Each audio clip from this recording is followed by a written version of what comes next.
राधे कृष्णा आप सभी को। आज की वीडियो में हम सुनेंगे षटतिला एकादशी व्रत कथा। लेकिन उससे पहले मैं आपको एक इम्पॉर्टेंट बात बता दूं जो मैं आपको अपनी पहली वीडियो में बताना भूल गई थी। माघ मास के महात्म्य में हमने सुना कि एकादशी व्रत रखने वालों को द्वादशी के दिन ना तो तेल खाना चाहिए और ना ही तेल लगाना चाहिए। वैसे तो पूरे साल की एकादशी करके हमें ये बात हर द्वादशी पे ध्यान रखनी चाहिए, लेकिन अगर हम पूरे साल फॉलो नहीं कर सकते इस बात को, तो कम से कम हमें माघ के महीने में पड़ने वाली 2 एकादशियों पे इस बात का ध्यान रखना है कि हमें द्वादशी के दिन तेल ना तो खाना है और ना ही लगाना है। अब षटतिला एकादशी की व्रत कथा शुरू करती हूँ। भगवान श्री कृष्ण के श्रीमुख से एकादशियों का महात्म्य सुनकर श्रद्धा पूर्वक उन्हें प्रणाम करते हुए अर्जुन ने कहा, हे केशव, आपके श्रीमुख से एकादशियों की कथाएं सुनकर मुझे असीम आनंद की प्राप्ति हुई है। हे मधुसूदन, कृपा कर अन्य एकादशियों का महात्म्य सुनाने की भी अनुकंपा करें। हे अर्जुन, अब मैं माघ मास के कृष्ण पक्ष की षटतिला एकादशी व्रत की कथा सुनाता हूँ। एक बार दालभ्य ऋषि ने पुलस्त्य ऋषि से पूछा, हे ऋषि, मनुष्य मृत्युलोक में ब्रह्म हत्या आदि महापाप करते हैं और दूसरे के धन की चोरी तथा दूसरे की उन्नति देखकर ईर्ष्या करते हैं। ऐसे महान पाप मनुष्य क्रोध, ईर्ष्या, आवेग और मूर्खतावश करते हैं और बाद में शोक करते हैं कि हाय, यह हमने क्या किया। हे महामुनि, ऐसे मनुष्यों को नरक से बचाने का क्या उपाय है? कोई ऐसा उपाय बताने की कृपा करें जिससे ऐसे मनुष्यों को नरक से बचाया जा सके, अर्थात उन्हें नरक की प्राप्ति ना हो। ऐसा कौन सा दान पुण्य है जिसके प्रभाव से नरक की यातना से बचा जा सकता है? इन सभी प्रश्नों का हल आप कृपा पूर्वक बताइए। दालभ्य ऋषि की बात सुन पुलत्स्य ऋषि ने कहा, हे मुनि श्रेष्ठ, आपने मुझसे अत्यंत गूढ़ प्रश्न पूछा है। इससे संसार में मनुष्यों का बहुत लाभ होगा। जिस रहस्य को इंद्र आदि देवता भी नहीं जानते, वह रहस्य मैं आपको अवश्य ही बताऊंगा। माघ मास आने पर मनुष्य को स्नान आदि से शुद्ध रहना चाहिए और इंद्रियों को वश में करके तथा काम, क्रोध, लोभ, मोह, ईर्ष्या तथा अहंकार आदि से सर्वथा बचना चाहिए। पुण्य नक्षत्र में गोबर, कपास, तिल मिलाकर उपले बनाने चाहिए। इन उपलों से 108 बार हवन करना चाहिए। जिस दिन मूल नक्षत्र और एकादशी तिथि हो, तब अच्छे पुण्य देने वाले नियमों को ग्रहण करना चाहिए। स्नान आदि नित्य कर्म से देवों के देव भगवान श्री हरि का पूजन और कीर्तन करना चाहिए। एकादशी के दिन उपवास करें तथा रात को जागरण और हवन करें। उसके दूसरे दिन धूप, दीप, नैवेद्य से भगवान श्री हरि की पूजा अर्चना करें तथा खिचड़ी का भोग लगाएं। उस दिन श्री विष्णु को पेठा, नारियल, सीताफल या सुपारी सहित अर्घ्य अवश्य देना चाहिए। इसके उपरांत उनकी स्तुति करनी चाहिए। हे जगदीश्वर, आप निराश्रितों को शरण देने वाले हैं। आप संसार में डूबे हुए का उद्धार करने वाले हैं। हे कमल नयन, हे मधुसूदन, हे जगन्नाथ, हे पुंडरीकाक्ष, आप लक्ष्मी जी सहित मेरे इस तुच्छ अर्घ्य को स्वीकार कीजिए। इसके पश्चात ब्राह्मण को जल से भरा घड़ा और तिल दान करना चाहिए। यदि संभव हो तो ब्राह्मण को गऊ और तिल दान देने चाहिए। इस प्रकार मनुष्य जितने तिलों का दान करता है, वह उतने ही सहस्त्र वर्ष स्वर्ग में वास करता है। तिल स्नान, तिल की उपटन, तिलोदक, तिल का हवन, तिल का भोजन, तिल का दान, इन प्रकार से 6 रूपों से तिलों का प्रयोग षटतिला एकादशी को करना चाहिए। इससे अनेक प्रकार के पाप नष्ट हो जाते हैं। इतना कहकर पुलस्त्य ऋषि ने कहा, अब मैं एकादशी की कथा सुनाता हूँ। एक बार नारद मुनि ने भगवान श्री हरि से षटतिला एकादशी का महात्म्य पूछा।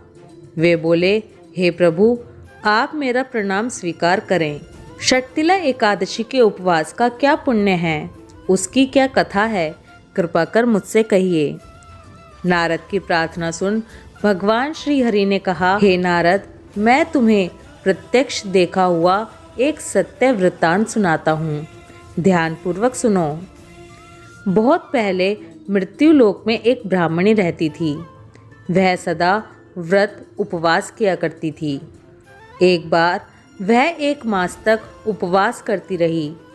इससे उसका शरीर बहुत कमज़ोर हो गया। वह अत्यंत बुद्धिमान थी। फिर उसने कभी भी देवताओं तथा ब्राह्मणों के निमित्त अन्न आदि का दान नहीं किया। मैंने चिंतन किया कि इस ब्राह्मणी ने उपवास आदि से अपना शरीर तो पवित्र कर लिया है तथा इसको वैकुंठ लोक भी प्राप्त हो जाएगा, किंतु इसने कभी अन्नदान नहीं किया है। अन्न के बिना जीव की तृप्ति होना कठिन है। ऐसा चिंतन कर मैं मृत्यु लोक में गया और उस ब्राह्मणी से अन्न की भिक्षा मांगी। इस पर उस ब्राह्मणी ने कहा, हे योगीराज, आप यहाँ किस लिए पधारे हैं? मैंने कहा, मुझे भिक्षा चाहिए। इस पर उसने मुझे एक मिट्टी का पिंड दे दिया। मैं उस पिंड को लेकर स्वर्ग लौट आया। कुछ समय व्यतीत होने पर वह ब्राह्मणी शरीर त्याग कर स्वर्ग आई। मिट्टी के पिंड के प्रभाव से उसे उस जगह एक आम वृक्ष सहित घर मिला, किंतु उसने उस घर को अन्य वस्तुओं से खाली पाया। वह घबराई हुई मेरे पास आई और बोली, हे प्रभु, मैंने अनेक व्रत आदि से आपका पूजन किया है, किंतु फिर भी मेरा घर वस्तुओं से रिक्त है। मेरा घर वस्तुओं से खाली है, इसका क्या कारण है? मैंने कहा, तुम अपने घर जाओ और जब देव स्त्रियां तुम्हें देखने आए तब तुम उनसे षटतिला एकादशी व्रत का महात्म्य और उसका विधान पूछना। जब तक वह तुम्हें ये ना बताएं तब तक तुम द्वार नहीं खोलना। प्रभु के ऐसे वचन सुनकर वह अपने घर गई और जब देव स्त्रियां आई और द्वार खोलने के लिए कहने लगी, तब उस ब्राह्मणी ने कहा, यदि आप मुझे देखने आई हैं तो पहले मुझे षटतिला एकादशी का महात्म्य बताइए। तब उनसे एक देव स्त्री ने कहा, यदि तुम्हारी यही इच्छा है तो ध्यानपूर्वक श्रवण करो। मैं तुम्हें एकादशी व्रत और उसका महात्म्य विधान सहित कहती हूँ। जब उस देव स्त्री ने षटतिला एकादशी का महात्म्य सुना दिया तब उस ब्राह्मणी ने द्वार खोल दिया। देव स्त्रियों ने ब्राह्मणी को सब स्त्रियों से अलग पाया।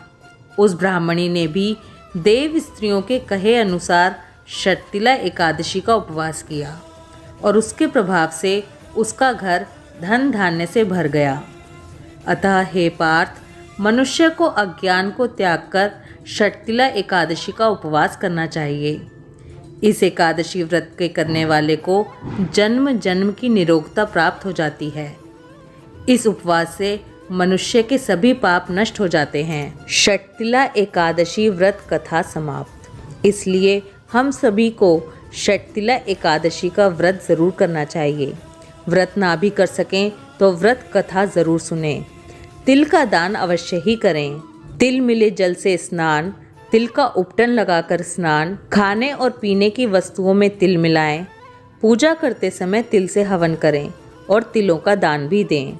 इस उपवास को करने से हमारा शरीर तो पवित्र होता ही है, निरोगिता भी मिलती है और अन्न, तिल, इन चीज़ों का दान करने से घर में धन धान्य की बढ़ोतरी भी होती है। इस कहानी से ये भी सिद्ध होता है कि मनुष्य जो जो और जैसा जैसा दान करता है, शरीर त्यागने के बाद उसे वैसा फल भी प्राप्त होता है। इसलिए धार्मिक कार्य, व्रत आदि करने के साथ साथ हमें दान अवश्य ही करना चाहिए। हमारे शास्त्रों में भी लिखा है कि दान के बिना कभी कोई धार्मिक कार्य संपन्न नहीं होता। षटतिला एकादशी की इतनी सुंदर कथा और महात्म्य सभी लोगों तक पहुंचता रहे, इसलिए वीडियो को शेयर करते रहिए। अगर आपने अभी तक चैनल को सब्सक्राइब नहीं किया है तो चैनल को सब्सक्राइब करें, बेल आइकन पर क्लिक करें, जिससे कि हर वीडियो का नोटिफिकेशन आपको मिलता रहे। इसी के साथ आपको ये भी बताना चाहूँगी कि माघ मास के महात्म्य की वीडियो डेली हमारे चैनल पर सुबह 6 बजे अपलोड हो रही हैं। अगर आपने अभी तक कोई महात्म्य नहीं सुना है तो ज़रूर सुनिए। महात्म्य सुनने का बहुत बहुत पुण्य मिलता है। ओम नमो भगवते वासुदेवाय नमः। राधे कृष्णा।